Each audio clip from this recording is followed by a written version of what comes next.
शंकरांनी विष प्राशन केलं, पण प्राशन केलेलं विष कुठं ठेवलं?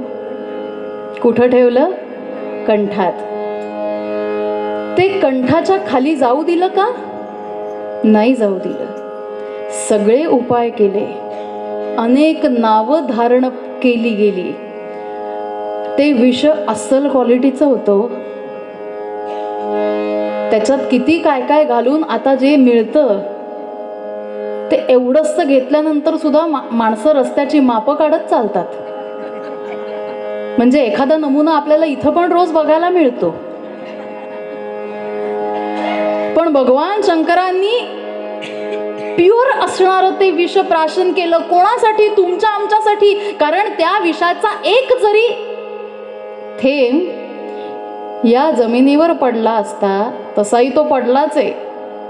आमचं अध्यात्मशास्त्र, आमचं भागवत महापुराण सांगतं त्या विषाचे काही थेंब पडले, त्यातले काही सर्पांच्या जातीमध्ये गेले, काही विंचूंच्या जातीत, विंचवांच्या जातीत गेले, आणि सगळ्यात महत्वाचं सांगू का, माणसांच्या नजरेत गेले. पण सगळ्यांचं कल्याण व्हावं म्हणून ते विष कंठात धारण केलं. आणि कंठात धारण केलेलं ते विष कशामुळं शांती प्राप्त झाली? काय केलं भगवान शंकरांनी? श्रीराम जय राम, जय जय राम. केवळ राम नाम स्मरणानं तो दाह शांत झाला. पुढं ते विष काय केलं, कसं केलं, या सगळ्या खूप सुंदर कथा आहेत. आपल्याला त्याच्यात वळायचं नाही. मला इतकंच सांगायचं, ते विष कंठात धारण केलं आणि त्या विषावरचा उतारा म्हणून केवळ आणि केवळ राम नामस्मरण घेतलं, ज्यानं त्याचा दाह शांत झाला.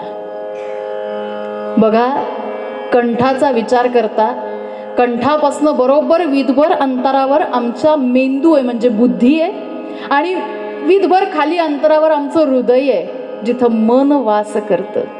आहे ना? निदान प्रत्येकाचं तरी, मनुष्य प्राण्याचं तरी असंच आहे.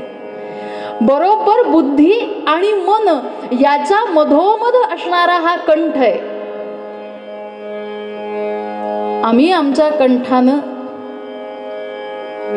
कंठातनं अनेक गोष्टी बोलत असतो, जे आम्ही ग्रास गिळता, म्हणजे आम्ही भोजन केल्यानंतर जो घास आमचा जातो तो कंठातूनच खाली उतरतो. पण मला सांगा, याच कंठाला हल्ली थ्रोट इन्फेक्शन झालं की आम्हाला बोलता तरी येतं? दादांची 2 दिवस काय अवस्था होती? असेच आले होते. किंबहुना 5 वर्षापूर्वी तुमची आमची सगळ्यांची अवस्था अशीच झाली होती. सगळ्यात आधी काहीही रोग व्हायचा असला तर आमच्या कंठाला त्याची जाणीव होते. विचार करा, संतांनी आमच्या किती अध्यात्माचा, शरीरशास्त्राचा किती बारीक विचार केलाय. तेव्हा कुठं होतं वैद्यकशास्त्र? ह्या सगळ्या गोष्टी आध्यात्मिक दृष्टीनं, वैद्यकीय दृष्टीनं पटवून देण्यासाठी त्यांनी विचार केला, त्यांनी शब्द मांडले, पण त्याच्यावर अभ्यास करताना आपण आज चारी बाजूनी विचार करतो. म्हणून म्हणाले ते राम नाम कुठं धरा, तर म्हणे कंठातच धरा. याचं कारण बुद्धीचाही समतोल राखेल आणि मनाचाही विचार करत राहील, म्हणून ते राम नाम कंठात धारण करा. पण कंठात धारण केल्यानंतर काय होईल? सगळ्यात मोठा सोपा पर्याय सांगितला. हे राम नाम कंठात धारण केल्यानंतर पाप जाय उठा उठी. पाप उठा उठी जाईल, म्हणजे चालता बोलता पाप निघून जाईल, नष्ट होईल. एवढी ऑफर कोणीतरी देतं का आपल्याला? कोणीतरी देतं का? संभ्रमित आहात का? बंपर ऑफर आहे. कितीही वर्षाचा वार्षिक मेगा सेल असो, ॲमेझॉन असो, फ्लिपकार्ट असो आणि अन्य काही असो, कुठल्याही दुकानात 50 ते 70% सेल असो तरी सुद्धा आमच्या आयुष्याप्रतीचा हा एवढा मोठा बंपर धमाका आम्हाला दुसरं तिसरं कोणीही देत नाही, जे आम्हाला संत देतात, जे आम्हाला राम नाम देतं. साधी गोष्ट आहे. आम्हाला हरिपाठात पहिल्याच अभंगात ज्ञानेश्वर माऊलींनी सांगितलं, काय पाठ आहे ना सगळ्यांना?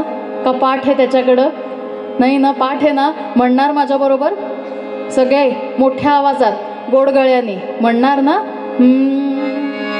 देवाची ये द्वारी उभा क्षण भरी, देवाची ये द्वारी उभा क्षण भरी. म्हणा.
आम्ही म्हणता म्हणता म्हणतो पुण्याची गणना कोण करी, कोण करी रे, देवाची द्वारी उभा क्षण भरी, देवाची द्वारी उभा क्षण भरी.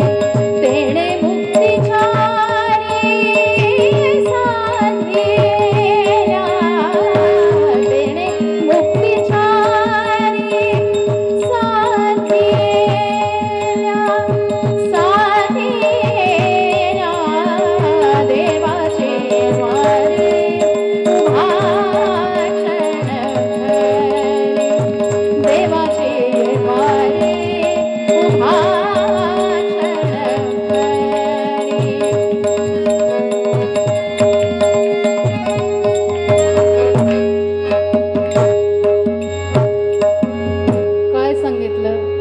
देवाचे द्वारी उभा क्षण भरी. एका क्षणासाठी उभं राहावं. भगवंत आम्हाला काय देतात?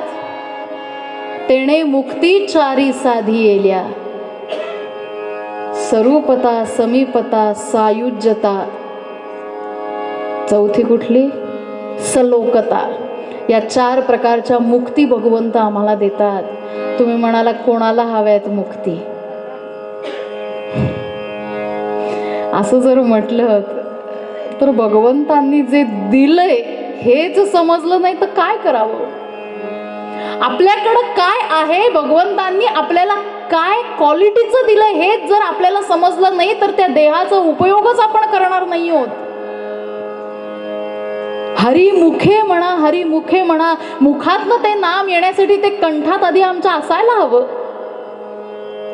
आजही किती किती आरडाओरडा करा तो बाबा नाव घे नाव घे नाव घे, पण काही जण असतात ना, काही झालं तरी नाव घेणार नाही.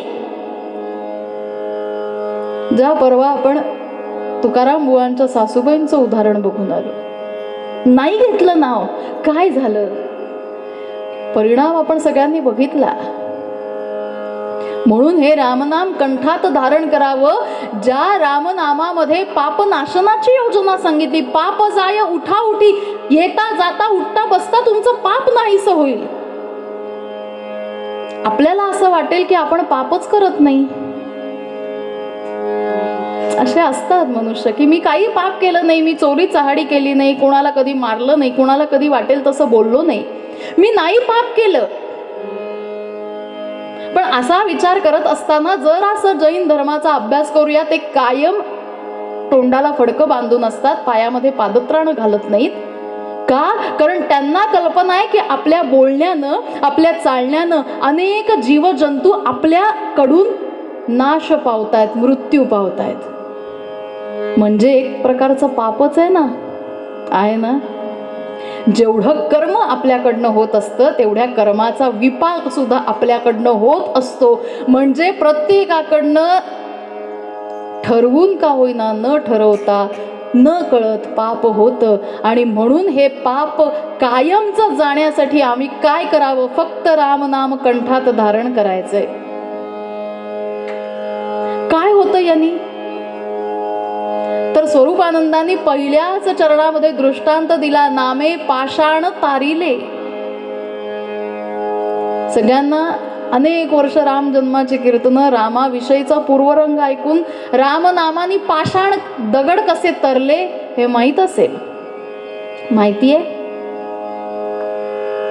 सांगू? हा, बर.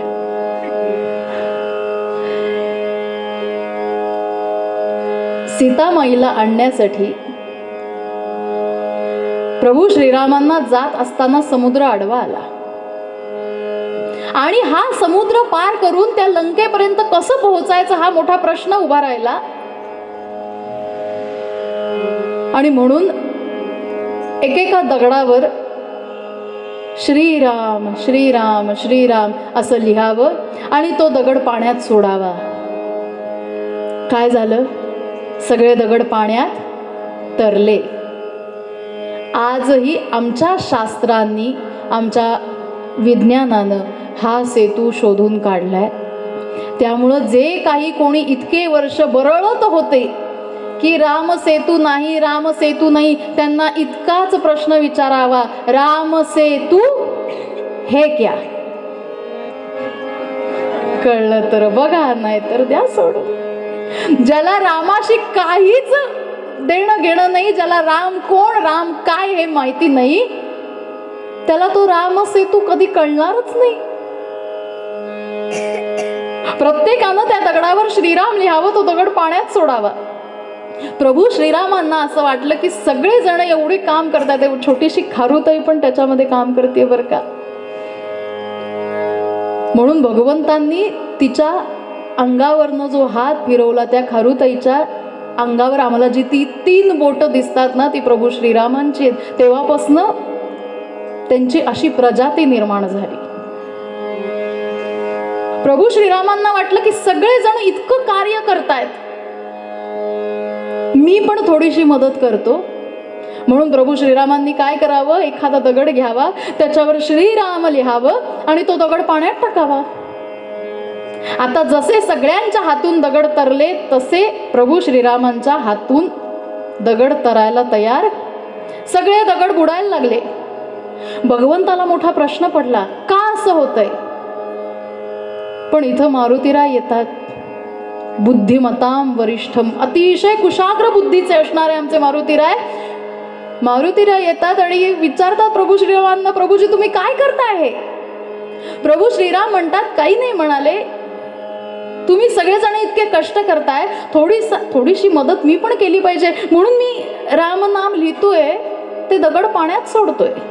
पण एकही दगड तरत नाहीये, सगळे दगड बुडतायत. काय कारण असेल? मारुतीराय एकच उत्तर देतात, प्रभूजी तुमच्या नाही तर तुमच्या नामाला महत्व आहे, ही पहिली गोष्ट. आणि दुसरी गोष्ट अशी की प्रभूजी तुम्ही जरी हाताने त्याच्यावर श्रीराम लिहिलं तरी सुद्धा तुमच्या हातून जो सुटला तो बुडणारच आहे ना. आपण ठरवायचंय की आपण भगवंताच्या हातात राहायचंय की आपण भगवंताच्या हातून सुटायचंय. बरं, हा झाला या बाजूचा प्रसंग. तिकडं सगळीकडं लौकिक पसरला, कुठं तिकडं म्हणजे पलीकडं. बघा आता सुद्धा जे युद्ध चालू आहे त्याच्यात समोरचा काय खेळी खेळणार आहे आधी समोरच्या राष्ट्राला समजतं की नाही. तसंच झालं ते. तिकडे रावणापर्यंत बातमी गेली. कशी काय गेली? त्या मंदोदरीला समजलं तिला समजलं की रामाच्या नावानं दगड तरतायत. तिनं ते रावणांना सांगितलं. ती म्हणाली, त्यांच्या नावाने दगड तरतायत, तुमचं काय? तो म्हणाला, माझं काय असायचंय, त्याला सेतू बांधायचाय, त्याला इथपर्यंत यायचंय, त्यामुळे त्यांचे खटाटोप चालले, त्यांना काही नाही म्हणाले, त्यांच्या नावानं दगड तरतात, तुमच्या नावानं. तो म्हणाला, आधी तुला हे सांगितलं कोणी, सांग. ती म्हणाली, काही नाही, चैत्रातलं हळदी कुंकू होतं पंढरीनाथ, म्हणून म्हणे मला समजलं, मजेचा भाग सोडून द्या. आणि तिनं भल्या सकाळी पहाटे समुद्र ठिकाणी घेऊन आली रावणाला. रावणाला मोठी पंचायत, रामाच्या नावानं दगड तरलेत, माझ्या नावानं कसं तरतील? माहित आहे ना, शत्रूला सुद्धा आपली ताकद काय आहे पूर्ण माहित असतं. काय केलं?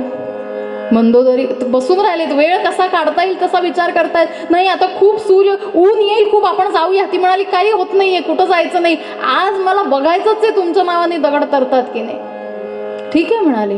नाईलाज असतो, त्या मंदोदरीनं अनेक दगड उचलून आणले. त्या दगडावर तिनं लिहावं, रावण. सोडा म्हणाली पाण्यात.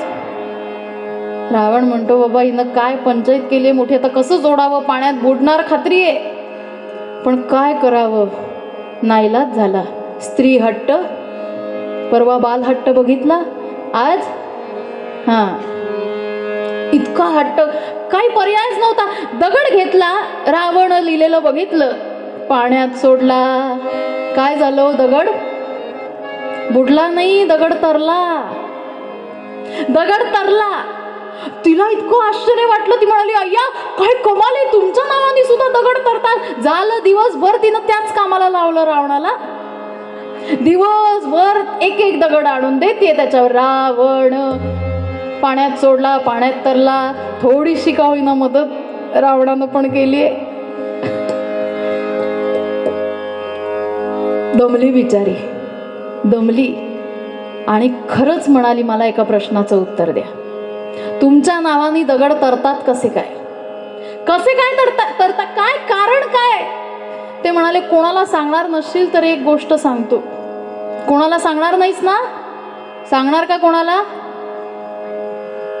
अहो नाही म्हणा, आळी मिळी गुपचिडी म्हणाय, कोणाला सांगायचं नाही. ठीक आहे म्हणाली, कोणाला सांगत नाही, पण मला सांगा, असं काय चमत्कार केलात की तुमच्या नावानं दगड तरतात? रावण इतकंच म्हणाले, मी तो दगड पाण्यात सोडत असताना प्रत्येक दगडाला शपथ घालत होतो की बुडलास तर तुला रामाची शपथ.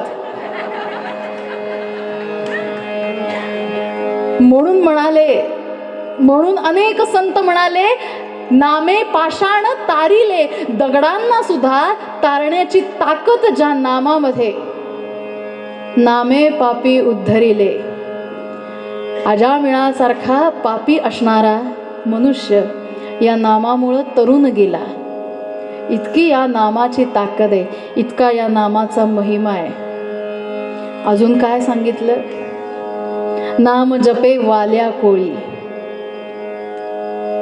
वाल्या कोळ्याची कथा माहीत असेल तुम्हाला. नारद मुनी आले, सवय आहे जो कोणी येईल त्याला लुटायचा आणि त्याला लुटल्यावर त्याला मारून टाकायचं. त्याला मारल्यानंतर त्याच्या मारण्याच्या बदल्यात एक छोटासा खडा रांजणात टाकायचा. रांजण माहितीये ना, एवढ्या उंचीचं असतं. त्या रांजणात टाकायचा. आणि अशी किती रांजणं भरली हो. उलट्या नामे तरला वाल्या, उलट्या नामे तरला वाल्या, धन्य प्रभूचे नाम,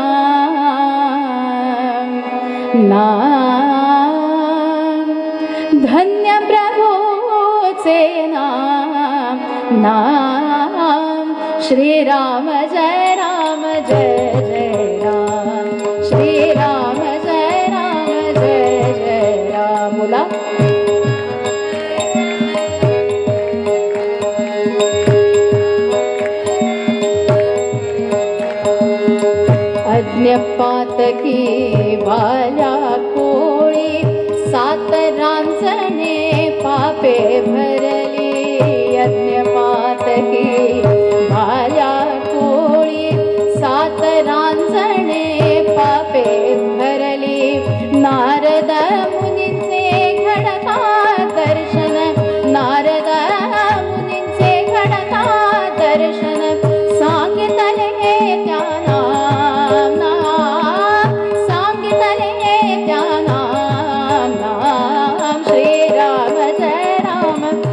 जय राम. बोला श्रीराम जय राम जय जय राम. नारद मुनी भेटले आणि नारद मुनींनी सांगितलंच, बाबा तू हे जे काही करतोयस ते पाप आहे. तो म्हणाला, काय असायचे पाप बीप मला माहिती नाही, मी माझं कर्तव्य करतोय, माझं घरदार चालवतोय, तरी तुम्ही म्हणत असाल हे पाप आहे, तर ठीक आहे म्हणे, आता काय करू. नारद मुनी सांगतात की बाबा हे जे पाप करतोस ते तुझ्या घरच्यांना माहिती आहे का. काय माहित असायचंय म्हणाले, मी जर पापी असेल तर माझ्या घरचे पण पापीच असतील. नारद मुनी सांगतात, नाही, लक्षात घ्या बरं का, इथं आम्हाला आमचं सनातन शास्त्र सांगतं काय. मी जर पापी असेल तर माझी पत्नी पण पापी असेल. नाही म्हणाले नारद मुनी, म्हणाले जा एकदा जाऊन विचारून ये आपल्या पत्नीला. खरंच आले पत्नीकडे, विचारलं, कोणीतरी साधू बाबा आलाय, तो म्हणतोय मी करतोय ते पाप आहे, तू माझ्या पापात सहभागी आहेस ना. ती म्हणाली, नाही, तुमचं पाप तुमच्याकडं. अगं असं काय करतेस, माझ्या बरोबर लग्न केलंस, माझ्या बरोबर तू जोडीदार म्हणून कायम माझ्या सुखादुःखात सहभागी हो, ते सगळं जरी असलं तरी आमचं शास्त्र असं सांगतं, नवऱ्याच्या पापामध्ये त्या पापाचं कुठल्याही प्रकारचं ताप त्याच्या पत्नीला लागत नाही. दुसरी गोष्ट, पत्नीनं जर पाप केलं तर त्याचं अर्ध पाप पतीला लागतं. नवऱ्यानं पुण्य केलं तर त्याचं अर्ध पुण्य पत्नीला लागतं. पण पत्नीनं पुण्य केलं तर पंढरीनाथ. म्हणून सगळे बिचारेत बरं का, सांभाळून घेत चला, काहीच नाही त्यांच्या वाट. सगळ्या पूजा, सगळे कुळधर्म कोणासाठी आहेत? आपल्यासाठी आहेत. आहे का त्यांना काही? आपण हळदी कुंकू करतो, ते कधी करतात का बुक्काडे? कधीच नाही. बिचारे काही करत नाहीत. म्हणजे तुमच्यासाठी सण म्हणून काही नाही असं म्हणायचंय बरं. नारद मुनी आले, सोडून द्या मजेचा भाग, तेवढ्या पुरती मजा, तेवढा पुरता विनोद. पण लक्षात ठेवा, नारद मुनी आले आणि सांगितलं की माझ्या पापामध्ये कोणी सहभागी नाही, आता मी काय करू म्हणाले. काही नाही म्हणाले, एवढं पाप केलंयस, आता या कंठामध्ये नाम धारण कर आणि म्हण राम राम राम. पण ज्यानं आयुष्यभर कायम हाणा मारा कापा इतकंच कृत्य केलंय, त्याच्या तोंडी राम येईल का? नाही, नाही येत. आपल्याला एखादा अवघड शब्द पटकन म्हणायला सांगितला तर जमेल का आपल्याला? नाही जमणार. लगेच मनात आमचा विचार सुरू झाले, कुठला असा अवघड शब्द आहे आम्हाला जमणार नाही. नाही जमत आपल्याला. अनेक शब्द पटकन वाचता येत नाहीत. त्या वाल्यासाठी ती गोष्ट अवघड ठरली आणि म्हणून त्यानं म्हणावं मरा मरा मरा. एक लक्षात घ्या, विपरीत नावानं वाल्याचा वाल्मिकी झाला. याचं कारण त्या वाल्याला नारद मुनींसारखे महान संत, महान साधू भेटले, महान गुरु भेटले. आपल्याला वाटेल की काय हरकत आहे, आपण कसंही नाम घेतलं तरी काय हरकत आहे. नाही ना. तेवढा साधू बोध करायला, तेवढी गुरुकृपा असायला आपल्याला तितके योग्यतेचे तेवढे महान गुरु भेटलेत का, हाही विचार करायला हवा. त्यामुळं संतांनी सांगितलंय तसं जसं जमेल तसं ते नाम रेटायचंय, ते कंठात धारण करायचंय. नारद मुनी म्हणाले काही हरकत नाही, 2 वेळा मरा म्हटल्यानंतर त्यातनं एक राम येतोय बघा, म्हणून मरा मरा आलं ना एक राम. आणि असं अखंड राम राम राम राम राम राम चित्तवृत्ती पालटल्या. आणि वर्णन असं केलं की संपूर्ण रामायण घडायच्या आधी वाल्मिकींनी ते रामायण रचलं. प्रभू श्रीरामांच्या अवताराला मर्यादा पुरुषोत्तम असं म्हटलं जातं, कारण या वाल्मिकींनी रचलेल्या रामायणाच्या मर्यादेतच त्यांना आयुष्यभर राहावं लागलं. म्हणून मर्यादा पुरुषोत्तम असणारे प्रभू श्रीराम आणि त्यांच्यानंतरचा अवतार असणाऱ्या अमर्याद लीला करणारे भगवान गोपाळ कृष्ण. कारण कुठल्या मर्यादा नाही आहेत. मला याच चाकोरीत राहायचंय, याच चौकटीत राहायचंय, मला असंच वागायचंय. याचं कारण वाल्मिकींनी ते रचलंय, लिहिलंय. जर इतका अधिकार एखाद्या पाप्याला लागू शकतो, लक्षात घ्या 7 रांजणं भरली, किती पाप केलंय, किती पाप केलंय. पण हे पाप क्षणाक्षणाला आपल्या मुखातून जाईल इतकी पापनाशाची योजना या रामनामात आहे. का? कारण र हे तेजाचं प्रतीक आहे. र याच्या माग असणारा शब्द धातू म्हणजे रम. रम म्हणजे जीभ उलटी वरती टाळूला लावायचे, रम. रम तिथंच रमायचं.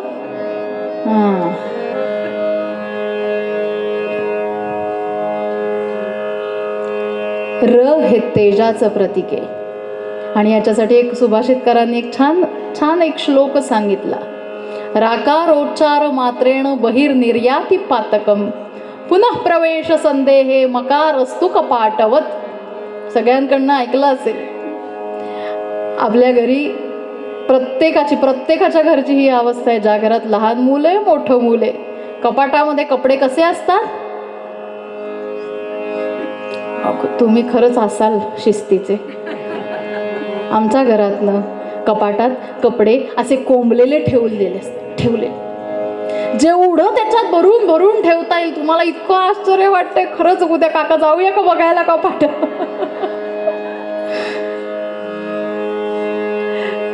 इतके कोंबून ठेवायचे आणि ते दार असं घट्ट लावून टाकायचं. ते दार उघडता क्षणी काय होते, पहिली गोष्ट सगळे कपडे. तू ठेवत नाहीस म्हणजे नक्की माहितीये मला. मनापासून पटलं. तर तुम्ही पण तसेच आहात. कपडे धाडधाड खाली पडतात हे तुम्हाला माहितीये, पण तुमच्या घरात कोंबलेले कपडे नसतात, नाही का. ते कपडे, पुस्तकं, वया, आत असलेलं सगळं सामान जसं खाली कोसळतं तसं रा म्हणता क्षणी आमच्या शरीरातली सगळी पातकं बाहेर पडतात. आणि म म्हटल्यानंतर आपलं तोंड काय होतं, बंद होतं. म म्हटल्यानंतर त्या पापाचा प्रवेश आपल्या शरीरात होत नाही. म्हणून श्रीराम श्रीराम श्रीराम. आहे की नाही अध्यात्म सोपं. सहज पाप आमचं नाहीसं होतं. ते पाप जसं नाहीसं होईल तशी आमची नामाच्या बँकेमध्ये या नामाची इन्व्हेस्टमेंट होत राहील. हेच नाम आम्हाला आमच्या अत्यंत कठीण परिस्थितीत, अत्यंत बिकट परिस्थितीत कामी येईल. असं होतं की नाही, की खूप संकट आलंय पण मी सगळ्यातनं वाचलो, होतं ना. हे वाचणं आपलं जे काही असतं ना, बघा आत्ता काही महिन्यांपूर्वी विमानाचा खूप मोठा अपघात झाला. 270 लोक गेली. आज आठवलं, कारण 4 दिवसापूर्वी तो अपघात कशामुळं झाला त्याचं ते काय ब्लॅक काय असतं काका बॉक्स, वा ते आलं म्हणून त्याचं उत्तर कळलं. मला सांगा, त्या सगळ्या एवढ्या मोठ्या विमान अपघातातनं एक व्यक्ती वाचला ना. सगळे गेले, विमानातले गेले, त्या कॉलेजमध्ये कॅन्टीनला जेवायला बसलेल्या सगळे विद्यार्थी ते सगळे गेले. क्षणात होत्याचं नव्हतं झालं, पण काय चमत्कार झाला, एकच व्यक्ती वाचली.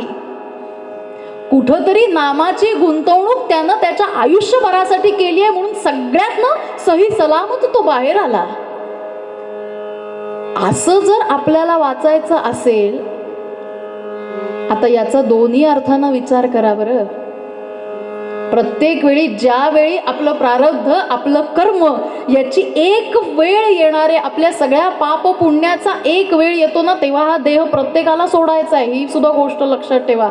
कुठलाही देवाचं नाव घेऊन आपण अमरत होणार नाही, पण देवाचं नाम घेऊन, रामाचं नाम घेऊन आम्ही या देहातनं चांगल्या प्रकारे सुटू, आम्हाला चांगली मुक्ती मिळेल. आणि म्हणून हे सगळं गेलं ना म्हणजे काय, देहातनं जीव गेला की 4 जणांच्या खांद्यावर न्यायची वेळ येते. तेव्हा बाकीची माणसं काय म्हणतात? काय म्हणतात? राम राम राम. खरं सांगते, बघितलेली गोष्ट, ज्यांनी आयुष्यभर तितकं सुद्धा नाम घेतलेलं नसतं ना,